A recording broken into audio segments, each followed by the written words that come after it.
Thank you for watching Paper to Practice, Evidence-Based Advocacy Made Simple. In this video, we will define economic abuse and provide strategies for helping survivors affected by economic abuse. We hope this video will not only expand your knowledge, but provide you with resources and tools to support survivors of this type of abuse. Each year in the U.S., millions of people seek help from service providers for domestic abuse. Domestic abuse is a pattern of behavior used to gain or maintain power and control over an intimate partner. Over time, this limits the victim survivor's autonomy and freedom to direct the course of their own lives. Economic abuse is a common component of this type of abuse. In this video, we will hear from Dr. Adrienne Adams, professor of psychology at Michigan State University, about her research on economic abuse and its effects on victim survivors' lives. First, let's define economic abuse. Economic abuse involves behaviors that control an individual's ability to acquire, use, and maintain economic resources, thereby threatening their economic well-being.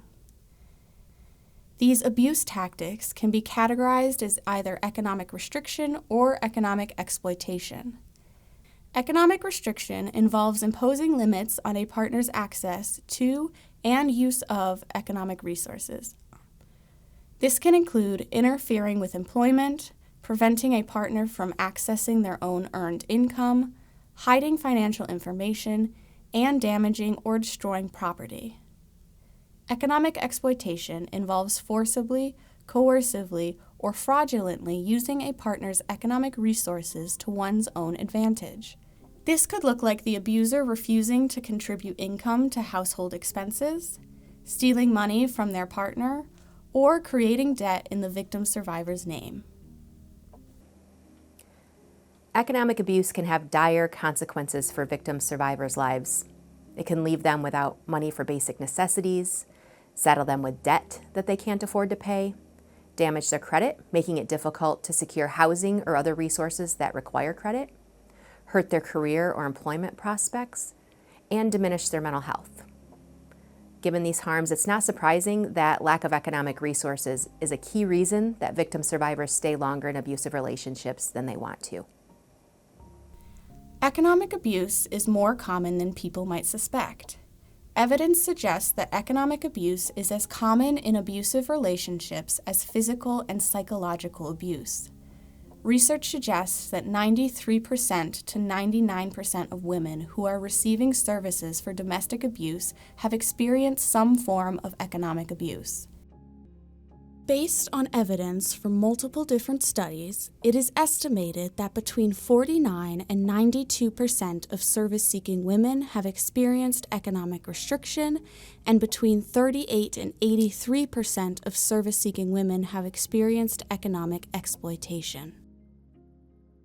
With economic abuse being so common for domestic abuse victim survivors, it is important to know how to identify when someone is experiencing it. We will discuss this next.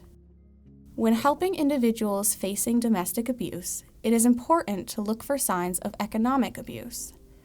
Look closely at common targets of economic restriction and exploitation, such as employment, income, spending, savings, property, and financial information. Ask about how economic decisions are made in the relationship, particularly how these types of economic resources are managed and used.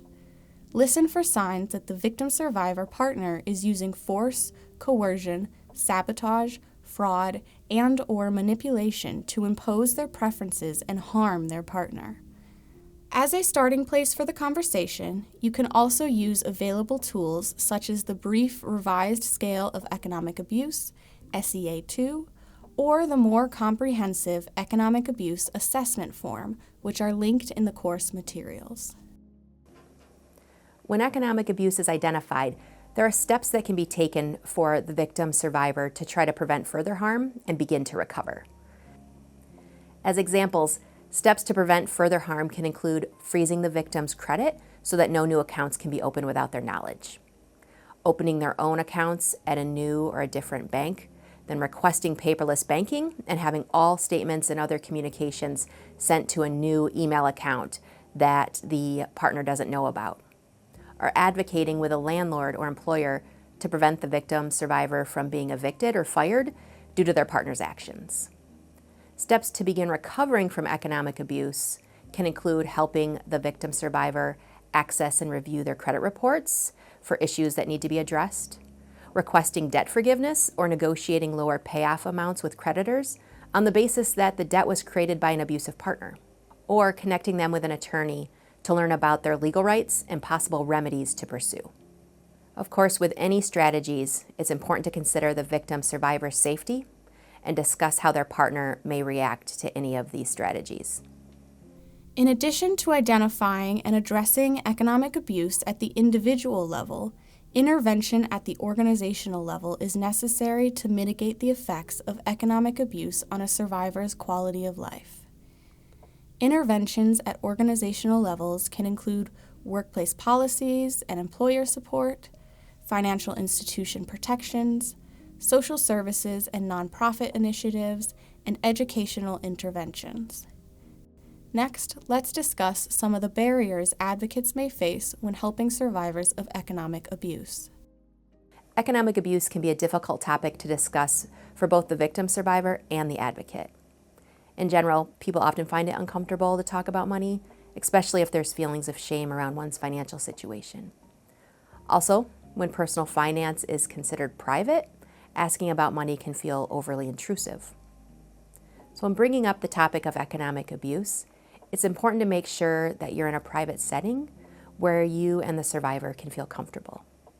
Explain that you want to talk about their financial situation because many victim survivors are hurt financially by their partners, and the damage can be far-reaching and long-lasting. You want to normalize that it can be difficult to talk about money and remind them that you're there to help and not judge them. Also, approach the conversation from a position of respect and emphasize autonomy. This is important because economic abuse victim survivors often lack voice in the economic decisions that affect their lives. The conversation that they're having with you must be different to be helpful. In this video, we learned that economic abuse is just as common as physical, psychological, and other forms of abuse. It can manifest in many ways and limits the survivor's resources, options, and independence. Survivors can be helped by having a potentially difficult conversation about money in order to identify economic abuse, and then brainstorming and acting on ideas for how to prevent further harm and start on a path to recovery. In the next video, we will learn more about coerced debt, a specific type of economic abuse.